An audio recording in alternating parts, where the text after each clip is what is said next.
સુરતમાં મોટા વરાછા ગોપીન સર્કલ પાસે મેફેડ્રોન ડ્રગ્સની હેરાફેરી કરતા 2 પેડલરો ઝડપાયા છે.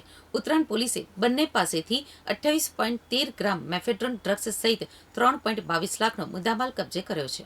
સુરતના ઉત્તરાયણ પોલીસ મથકના મોટા વરાછા સ્થિત ગોપીન સર્કલ પાસે પોલીસે બાતમીના આધારે વોચ ગોઠવી હતી. આ દરમિયાન બાઇક સાથે નીકળેલ 39 વર્ષીય સઈદ રશીદ કુરેશી અને તેની સાથે ઉભેલા હીરા દલાલ સતીશ દેવરાજભાઈ સાવલિયાને શંકાસ્પદ હાલતમાં અટક કર્યા હતા.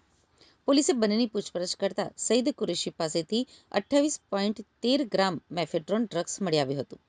આ ડ્રગ્સની કિંમત ₹2,81,300 થાય છે. આ ડ્રગ્સ તેની પાસેથી લેવા માટે હીરા દલાલ સતીશ આવ્યો હતો. પોલીસે 3,22,820ની કિંમતનો ડ્રગ્સનો જથ્થો, 2 મોટરસાયકલ અને મોબાઈલ સહિતનો મુદ્દામાલ કબજે કરીને બંનેની ધરપકડ કરી છે.